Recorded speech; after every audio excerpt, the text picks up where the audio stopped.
Assalamualaikum warahmatullahi wabarakatuh. Saya perkenalkan diri, nama saya Akirom dari Teknik Mesin 2017. Di sini saya akan menjelaskan hasil kerja praktek saya tentang analisa perbandingan hasil inspeksi antara penetran test dan magnetic test pada sambungan iPad di PT Cilegon Publikator.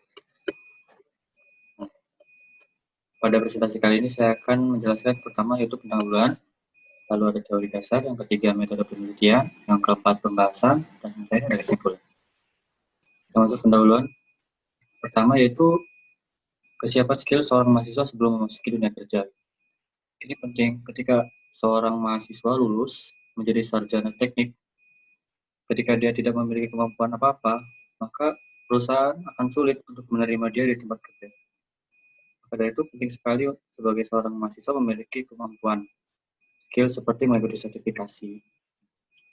Nah, kerja praktek ini sebagai wadah untuk mengaplikasikan ilmu yang didapat saat kuliah, entah itu mata kuliah tentang statika struktur, mekanik material, ataupun materi-materi yang lain. Selain itu, untuk menjadi seorang mahasiswa yang berkompeten, maka perlu mengikuti kerja praktek ini. PT Cilegon Publikator sendiri merupakan sebuah perusahaan publikasi yang menjadi perusahaan yang cocok untuk menjadi tempat magang. PT Cilegon Publikator sendiri memproduksi steel structure dan pressure part, yang mana pada prosesnya itu ada proses yaitu pengujian tidak merusak atau NDT. Nah, NDT sendiri yaitu satu pengujian di mana pengujian tersebut ingin mengetahui adanya crack ataupun cacat pada sambungan las terutama, tanpa merusak dari spesimen yang kita uji. Nah, penting sekali ketika kita ingin mengedepankan kualitas pada sebuah produk yang kita ciptakan, kita produksi.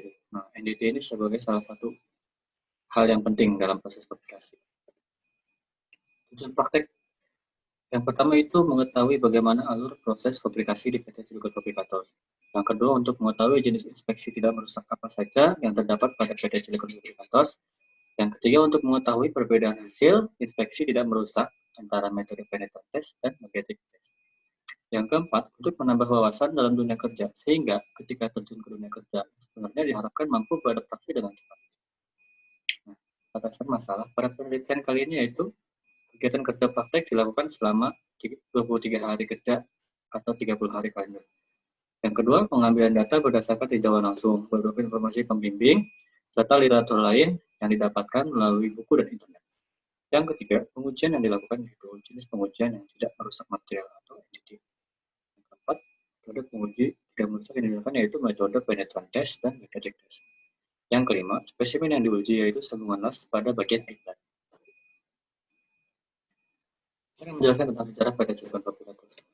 PT Cilegon Publikator sendiri merupakan perusahaan joint venture antara JL Singapura dan PT Usaha Bakti yang bergerak di bidang steel manufaktur dan technical assistance. PT Cilegon Publikator terletak di Desa Agiwana, Pulau Angke, Serang, Banten. Maksud tujuan dari PT Cilegon Publikator sendiri yaitu untuk membantu pemerintah dalam bidang industri boiler, kontainer crane dan steel, struktur manufaktur, dan boiler manufaktur. PT Cilegon Publikator sendiri bergerak di bidang publikasi kerangka besi atau steel structure, publikasi container crane termasuk perakitannya, lalu ada publikasi boiler bertekanan atau pressure part, lalu ada jasa pemeliharaan boiler. Saya akan menjelaskan tentang proses publikasi steel structure di PT Cilegon Publikator. Nah, yang pertama yaitu material saving. Material saving sendiri yaitu ketika material yang nantinya digunakan untuk proses publikasi seperti steel structure tiba di perusahaan PT Cilegon Publikator. Pada proses material saving akan dicek berupa kuantitas atau jumlah, lalu ada spesifikasi tersebut sesuai atau tidak dengan yang ada di dokumen, lalu ada kualitas, apakah ada cacat atau memang baik, lalu ada dimensi. Pengecekan dimensi di sini akan mengecek apakah dimensinya sesuai atau tidak dengan yang ada di dokumen. Lalu yang kedua adalah cutting and machining. Meliputi kegiatan turning atau pembubutan, lalu ada drilling, pengoboran, dan ada bending atau penumpukan. Lalu tahapan selanjutnya ada assembly atau fit up. Proses perakitan dan penyusunan serta penyatuan berdasarkan pada skema gambar yang telah dirancang. Misalnya kita akan membuat sebuah kolom atau girder. Nah, pada bagian assembly ini setelah dipotong maka akan disatukan. Lalu ada build up atau last titik biasanya untuk sementara. Yang selanjutnya nanti akan di welding lebih lanjut di bagian pengelasan. Selanjutnya ada pengelasan nih. Jenis pengelasan yang ada di PT Sekut Fabrikator sendiri yaitu ada SFAW, ada SAW, FCAW, PTAW, dan GMAW. Lalu setelah dilas, maka harus ada yang namanya welding inspection atau pemeriksaan lasan. Karena ini menjadi hal yang penting karena ketika lasan tersebut memiliki cacat seperti ada crack ataupun ada porositas, itu akan membahayakan karena nanti hasil dari produk PT CF sendiri akan digunakan pada contohnya seperti pengeboran minyak, kalau ada pembangkit listrik. Nah, di situ pasti ada banyak sekali beban-beban yang diterima pada sambungan las tersebut. Maka penting untuk menjaga kualitas dari lasan.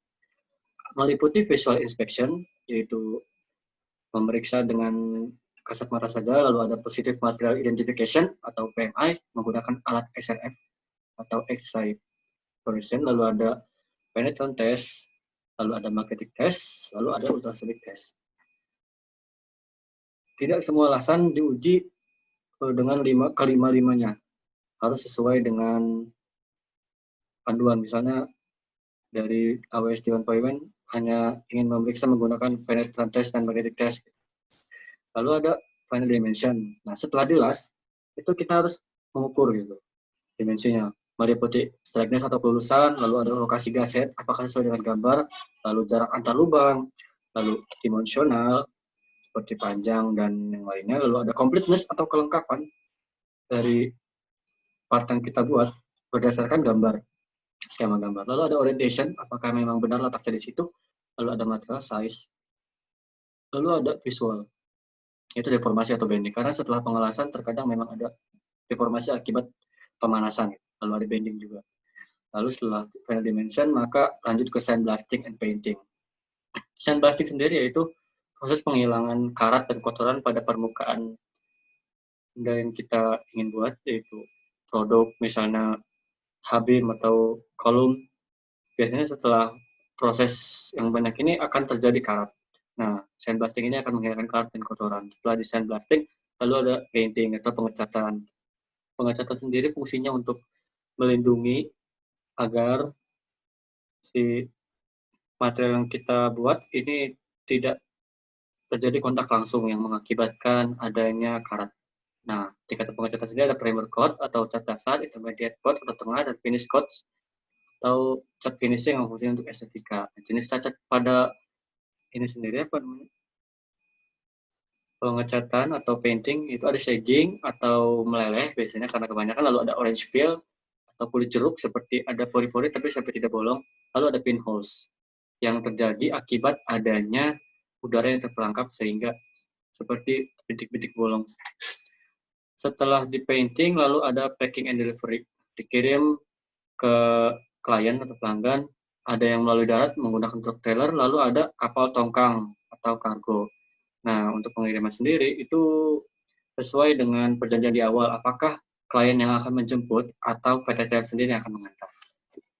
Lalu ada metode penelitian, yaitu nah, ini tahapan proses penelitiannya ada.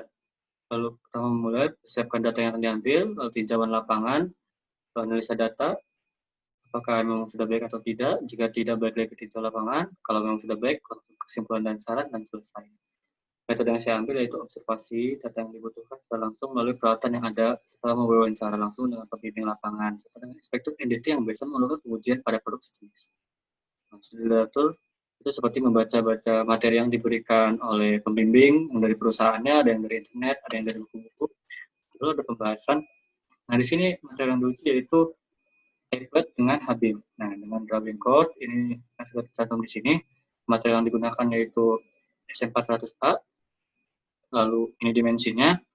Lalu untuk spesifikasi H-beam sendiri menggunakan material yang berbeda yaitu SM400B dengan dimensi pada gambar di sini. Lalu ada desain pengelasan sendiri, spesifikasinya menggunakan T-joint single bevel, lalu metode pengelasannya sendiri menggunakan GMAW. Nah, ini proses pengujiannya. pada magnetic testing. Pertama, untuk yang alat yang digunakan itu white contrast paint, ada magnetic particle spray, ada sarung tangan, ada yoke, ada lifting weight. Untuk proses pengujiannya, pertama proses kalibrasi alat. Alat ini dikalibrasi dulu menggunakan lifting weight, lalu membersihkan permukaan dengan cleaner, lalu ada white contrast paint. Nah, ini white contrast paint fungsinya untuk memberikan warna pada ini supaya agar lebih mudah dilihat. Lalu menyemprotkan magnetic particle spray. Setelah disemprotkan, lalu ditempelkan dengan yoke. Nah, yoke sendiri akan menarik partikel-partikel magnet. Ketika ada crack, maka ada kebocoran flux magnet di situ. Lalu ada proses evaluasi indikasi, apakah memang ini cacat atau memang false indication atau cacat palsu. Lalu saya membuat report ke laporan. Analisa hasil inspeksi menggunakan metode MyResearch sendiri, tidak ditemukan cacat pada pengujian magnetic testing. Mungkin karena memang hal ini dikarenakan memang sudah lulus uji berdasarkan AWST 1.1. Lalu selanjutnya ada penetration testing. Nah, ini alat yang digunakan, alat bahannya ada cairan penetran, cairan developer atau pengangkat, lalu ada cairan cleaner, pembersih, kain lap, lalu ada kuas. Nah, pertama ada pre-cleaning, membersihkan sebelum proses pengujian menggunakan cleaner. Lalu ada apply penetran, ini yang warna merah, penetran. Lalu cleaning penetran, lalu penetran yang ada di sisi permukaan, kita bersihkan setelah ditunggu 15 menit supaya nyerap. Lalu ada apply developer atau pengangkat. Nah, developer sendiri gunanya untuk mengangkat cairan penetran yang masuk ke celah crack. Lalu ada proses evaluasi indikasi apakah ada gitu. Lalu ada post cleaning atau pembersihan. Nah, dari analisa data yang telah dilakukan pada penetration testing. Nah, ini ada porositas. Pertama ada porositas. Porositas sendiri rounded atau berbentuk bulat yang jika dibiarkan maka semakin lama semakin membesar akibat adanya gaya-gaya dari luar. Penyebabnya sendiri ada yang elektroda yang digunakan masih lembab, lalu ada arus pengelasan yang terlalu rendah, ada yang zat pengotor, itu bisa mempengaruhi terjadinya porositas. Penanganannya sendiri ada proses repair, biasanya dilakukan dengan menggrinding bagian lasan, ini digrinding, sampai kedalaman data tersebut sampai dasar. Lalu dilas ulang sebagai proses finishing, lalu digrinding supaya rapi. Nah, yang kedua itu undercut. Undercut sendiri sebuah cacat yang disebabkan oleh panas berlebih sehingga material dasarnya atau base material termakan. Nah, penyebabnya sendiri ada arus yang digunakan terlalu tinggi, lalu ada posisi elektroda yang kurang tepat, ada ayunan tangan yang kurang merata, ada waktu ayunan pada saat kesamping yang terlalu cepat, itu salah juga, bisa menyebabkan undercut. Proses penanganannya ini berbeda ya dengan cacat porositas, karena kalau undercut ini kalau di grinding, maka main base-nya makin mengurang ketebalannya. Nah, nanti ada perubahan pada proses final dimension. Nah, sini cuma hanya dilakukan dengan cara menambah lasan saja. Namun finishing tetap di grinding agar rapi.